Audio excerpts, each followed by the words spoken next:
Our title is Using Technology to Support Conceptual STEM Teaching and Learning.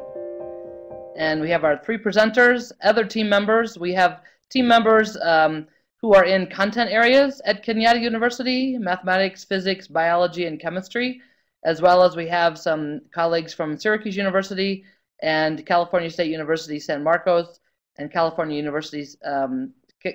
State University at Fullerton.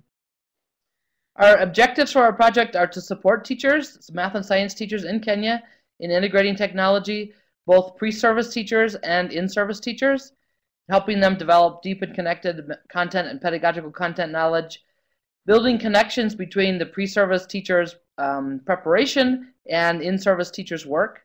We are working with the Ministry of Education on this, and our implementation takes place at 3 levels: the STEM content at the university level, pre-service teacher training at the university level, and in-service teachers. Just an overview of our presentation. We'll talk about some of the ways we're doing planning, then how we're implementing, monitoring, some successes and challenges, and looking ahead. We've had a number of project team meetings. In fact, we meet regularly every 2 weeks. We had initially some ways to recruit in-service teachers, recruit pre-service teachers, and then prepare for workshops, prepare for classroom observations.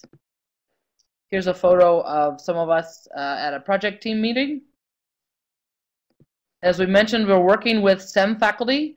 So we've had workshops with Kenyatta University faculty members from STEM departments of biology, chemistry, mathematics, and physics. We've worked with them to introduce the HP equipment that we have and familiarize them with how this equipment might be used in their courses, as well as how we are using the equipment with pre-service teachers and in-service teachers. These 2 photos show us in workshops with some of our STEM colleagues in content departments. We've also had workshops then with STEM in-service teachers. We're working with biology, chemistry, physics, and mathematics teachers from 2 high schools in Nairobi. One's a girls' high school and one's a boys' high school. Those are very common to have separated gender schools, and they're both boarding schools. In fact, they're both national schools, which means they take the best students from all over the country. So they have students represented from all over different areas of Kenya. So we have had workshops with them on introducing the technology, integrating and strategies into their classroom. Each of the 8 teachers, 4 from each school, have been given an HP tablet. So they're using those resources, as well as we have graphing calculators and science probes that are being shipped to us, hopefully very soon. These are some photos from some early workshops with the STEM in-service teachers. We've had a number since then. In fact, we just had one today. With pre-service teachers, last term, let's say in April, we worked with those who were in their 3rd year, before their what here is called teaching practice, what in the US we call student teaching.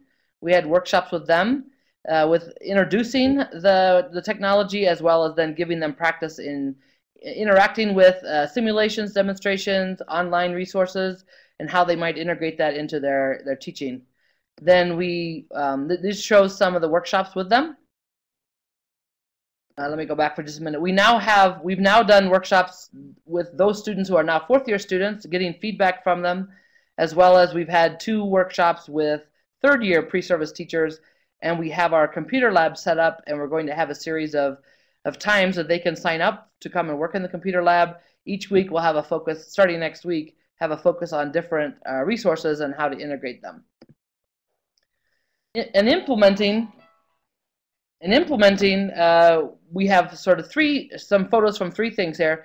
One is school number 1 was where a pre-service teacher was doing her student teaching. The school did not have many resources. She was teaching a chemistry lesson. She used technology to clarify, emphasize, and conclude. She was using a CD that was created by the Kenya Institute of Education. And she used the PC and an LCD projected on the wall, but then the power went off, which is a common occurrence sometimes in Kenya. And so she used the pre-powered PC alone with students gathered around to see what she was showing. These are some photos of the classroom. The one on the left is before the lesson started. The one on the right is of her teaching. In school number 2, this is at the boys' school that we're working with, Nairobi School. This is an in-service teacher. He was teaching a physics lesson. He used downloads from the internet and had engaged students in peer learning. The students were allowed to have use the computer during sort of a study time, and they downloaded some things from the internet that they wanted to show about a certain concept, and then they showed that during class. Here's the classroom, and some photos of the right is the teacher showing, using his tablet notebook to show some of the features that the students had done. School number 3, in-service teacher teaching. This is a girls-only school, Kenya High. The school is fairly well resourced. The photos are going to show teachers teaching mathematics and biology lessons. They used the resources that were on a CD from a Kenya Institute of Education to present information and tasks for students to work on. And they asked questions, used the tasks that were on the CD to ask questions and have the girls explain, the students explain things about the material. These show some photos from that. We could have showed some video clips, but we didn't think we'd have time in this presentation. Monitoring, we're observing the lessons. Our project team members, we've observed a number of lessons, both for pre-service teachers, as well as we've observed each of the 8 in-service teachers teach a lesson using technology. So we're observing how they're using technology, providing support prior to the lesson and during the lesson, and then providing constructive feedback after the lesson. This shows 2 of our team members, David Hatete on the left, John Maundu on the right. We have an observation protocol that we developed, so they're completing that while they're listening to and observing the lesson. Part of our monitoring is also post-lesson conferencing, so we meet with the pre-service teacher and in-service teachers after the lesson to gain their perspectives on their use of technology and offer some constructive feedback. This shows a picture of some of us meeting with a pre-service teacher. And here is a part of our group meeting with the 4 teachers from Kenya High after 2 lessons. We're also disseminating information about our HP Catalyst Initiative project and receiving feedback from people.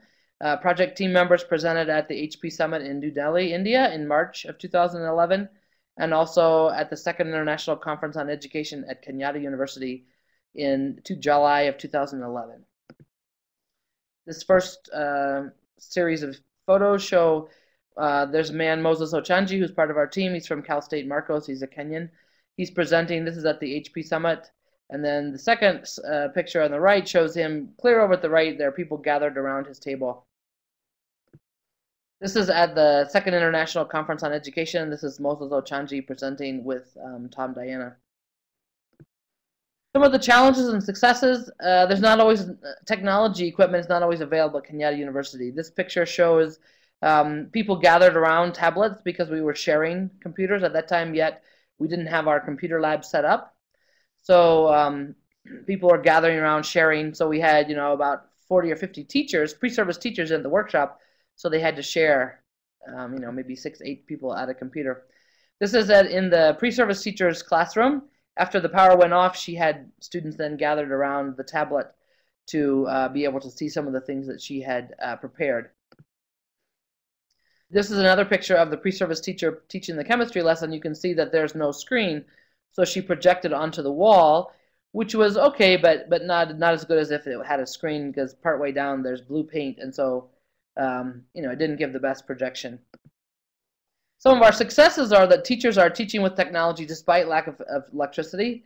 In other situations, teachers are taking powered up laptops to a classroom, because there are schools in Kenya that don't have electricity. There are areas in Kenya that don't have electricity in villages, so they might power it from a generator and go in with a powered up laptop.